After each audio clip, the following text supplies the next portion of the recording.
Hello. अ, अभी शायद रात चल रही है तो बोलना तो गुड नाइट चाहिए, बट गुड नाइट बोलेंगे फिर से। जब ये वीडियो का एंड होगा ना तो फिर से गुड नाइट बोलेंगे एक बार, क्योंकि मेरा जो नाना था, नाना जगदीश प्रसाद शर्मा, राजपूताना राइफल्स में काम करता था, फिर उससे रिटायर हो गया। राजपूताना राइफल से आर्मी कैंटीन, और आर्मी कैंटीन से रिटायर हुआ वो लवड़ा चूतिया। तो वो हमेशा है ना गुड नाइट बोलता था। फिर उससे सुबह के 6 बजे मिलो, या दिन के 2 बजे, 4 बजे, 5 बजे, 6 बजे, 9 बजे, जब भी उससे उससे विदा लेते थे तो वो लवड़ा गुड नाइट बोलता था। क्योंकि गुड नाइट जब बोला जाता है जब बात का दी एंड होता है। जब एक बार बात का दी एंड हो जाता है ना, तो कुछ लोग बाय बाय बोलते हैं, कुछ लोग टाटा बोलते हैं, कुछ लोग गुड बाय बोलते हैं। मेरे माँ का बाप गुड नाइट बोलता था। तो गुड नाइट का टाइम है, बट गुड नाइट बोलेंगे फिर से ये वीडियो का एंड होने के बाद। तो this video is dedicated to Asaduddin Owaisi, जिसको मैं काफ़ी समझदार, पढ़ा लिखा समझदार इंसान मानता था हूँ। और पता नहीं आगे फ्यूचर में मान पाऊँगा या नहीं पाऊँगा, बट मैंने जब उसके व्याख्यान रूपी भाषण सुने तो मुझे अच्छा लगा। मुझे कभी कभी ऐसा लगा कि यार जो ये बोल रहा है वो तो मैं भी चाहता हूँ, ऐसा मुझे लगा। अब इसके पीछे क्या रीज़न है ये मुझे पता नहीं, क्योंकि अगर मैं रीज़न समझाने बैठा तो फ़िलासफ़ी के साथ साथ स्पिरिचुअलिटी और अंड मंड भोसड़ी का लंड सब कुछ खोल के रखना पड़ेगा। और इतना ना तो टाइम किसी के पास है, और वैसे भी इंटरेस्ट तो बहुत है, बट ऐश और आराम के साथ अगर इंटरेस्ट के साथ मज़े लिया जाए तो इंटरेस्ट को भी ऑर्गेज़म मिल जाए, है ना। बट अभी ऑर्गेज़मिक इंटरेस्ट नहीं मिल रहा है मुझे। और हम वैसे भी मिल भी जाए तो क्या है, उससे ज़्यादा फ़र्क पड़ता नहीं है, क्योंकि क्षणभंगुर होता है। क्षणभंगुर हो जाने वाले ऑर्गेज़म से बेटर तो यही है कि क्षणभंगुर हो जाए उसकी आत्मा।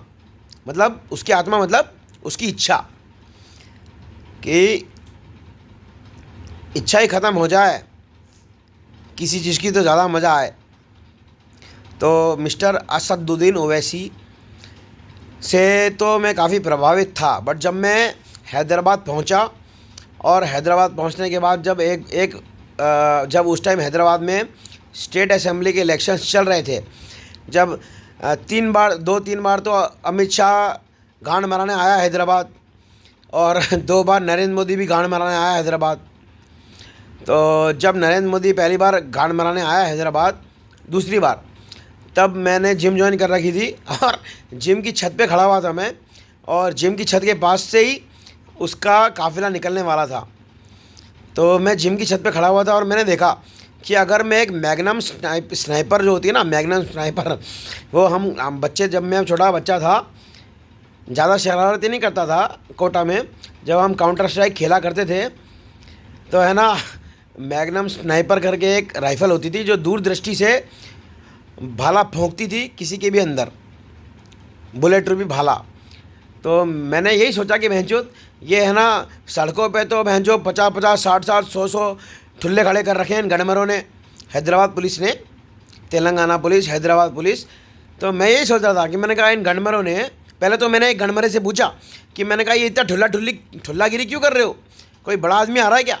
तब उन कुत्तों में से एक कुत्ते ने बोला कि नरेंद्र मोदी की रैली हो रही, नरेंद्र मोदी आ रहा है। तब जाके तो मुझे पता पड़ा कि नरेंद्र मोदी हैदराबाद में आ रहा है।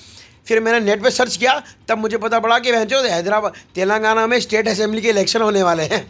बाकी इन चूतियागिरी में मैं ज़्यादा इंटरेस्ट लेता नहीं हूँ। तो मैं तो जिम जा रहा था, और जिम जाते जाते मैंने देखा कि भैंचो ना, जहाँ मैं बेगमपेट में रहता था उस टाइम, बेगमपेट इलाके में मैंने किराए का मकान लिया था करिश्मा होम्स में। तो मैंने है ना वहाँ पे क्या कहते हैं, मैंने है ना क्या कहते हैं जिम ज्वाइन करी थी। वो थोड़ी दूर थी, वो प्रकाश नगर में थी जिम। तो प्रकाश नगर की जिम जब मैं जा रहा था तो मैंने देखा कि मैं जो हर 100 मीटर पे है ना ठुल्ले खड़े हुए हैं 25-30। मैंने कहा बहन जो श्रीनगर इतने ठुल्ले मैंने उससे पहले श्रीनगर में देखे थे, जब मैं हैदराबाद से पहले श्रीनगर में था, ठीक है। तो मैं श्रीनगर में किराए का मकान लेकर रहना चाह रहा था, तो वहाँ के प्रॉपर्टी ब्रोकर से मेरी लड़ाई हो गई, तो मैं रह नहीं पाया वहाँ पे। तो श्रीनगर में मैंने देखा था कि हर 100-200 मीटर पे 15-20 ठुल्ले नहीं आर्मी मैन। तो श्रीनगर में तो 15-20 आर्मी मैन हर 100-200 मीटर पे खड़े रहते थे गणमरे। तो वो तो मेरे को समझ में आया कि चलो कोई बात नहीं, वो थोड़ा सेंसिटिव इलाका है, तो वहाँ पे आर्मी मेरे को तो आर्मी जब मैंने आर्मी मैंस को देखा ना, 10-10 15-15 आर्मी मैंस को मैंने, बंदूकधारी आर्मी मैंस को मैंने देखा, तब मेरे को हंसी आई उनके ऊपर। और फिर वही कांड जब मैं हैदराबाद में आया, तो हैदराबाद में मैंने जब देखा उस पर्टिकुलर टाइम मैंने कहा हेंचो हर 100-200 मीटर पे हेंचो ट्रैफिक पुलिस की जगह पुलिस वाले खड़े हुए थे, 10-10 25-25। तो मेरे को बहुत हंसी आई, तो मैं हंसते हंसते फिर मैंने अपनी हंसी को कंट्रोल किया और एक ठुल्ले से मैंने पूछा, ठुल्ले से भी नहीं पूछा मैंने एक ठेले वाले से पूछा कि मैंने कहा ये चूतिया क्यों खड़े हैं यहाँ पे इतनी भीड़ बना के।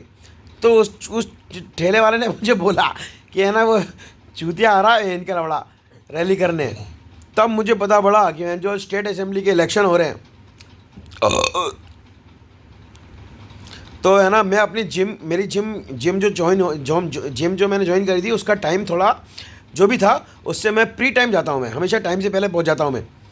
तो दरवाजे बंद थे, तो मैं ऊपर छत पे गया और छत पे जाके मैंने चेक किया, तो मैंने देखा कि भैंचोद कि जब अजय गुप्ता इतना खूंखार खतरनाक इंसान है ना वहाँ पहुँच गया, जहाँ से अगर एक मैग्नम स्नाइपर लेकर कोई भी इंसान, वो उस टाइम खुली रैली करी थी गणवरे ने, नरेंद्र मोदी नाम का जो आदमी है ना, वो जीप में बैठकर खुलेआम ऐसे हाथ हिला रहा था, बड़वा गणवरा। तो मैंने कहा ऐसी खुलेआम रैली वो कर रहा है, और अजय गुप्ता जैसा खूंखार इंसान हैदराबाद में प्रेजेंट है, और वो भी छत पे खड़ा हुआ था। मैंने ये देखा वेंचोद, मैंने कहा कि ये ऐसी रैलियाँ कर रहा है गणवरा फ्री, मतलब बिना डरे। और मैंने कहा कि वेंचोद अगर मेरे हाथ में मैग्नम स्नाइपर होती और मैं उसके खोपड़े में फोड़ डालता बुलेट रूबी भाला, तो काम तमाम हो जाता उसका। तो मेरे को यही लगा कि कितनी कम सिक्योरिटी है। हैदराबाद पुलिस वालों का इलाका है ना, क्योंकि पुलिस ट्रेनिंग इंस्टीट्यूट है हैदराबाद में। मैंने कहा पुलिस वालों की गांड का भौसला, पुलिस वालों की गांड में कोई दम नहीं है, पुलिस वालों की गांड में 2 टके का भी दम नहीं है। पुलिस वालों को तो खून के आंसू नहीं, उनकी गांड से खून भी टपका सकता हूँ मैं। तो उस टाइम मेरे को रियलाइज़ हुआ कि सिक्योरिटी बहुत कमज़ोर है वैसे नरेंद्र दामोदर दास मोदी की। तो ये सब बात करने नहीं, ये सब बात करने के लिए मैंने वीडियो ऑन नहीं किया था, वीडियो नहीं बनाया था। वीडियो तो मैंने किसी और चीज़ के लिए बनाना चाहा था, बट बन इसके लिए गया। अब किस चीज़ के लिए मैंने ओरिजिनली मैंने किस चीज़ के लिए वीडियो बनाने का शुरुआत करी थी, वो मुझे याद करना पड़ेगा, क्योंकि बोलते बोलते भूल जाता हूँ मैं। देखते हैं, अगर याद आ जाए तो अच्छी बात, वरना कोई बात नहीं, फिर इस वीडियो को एंड करेंगे।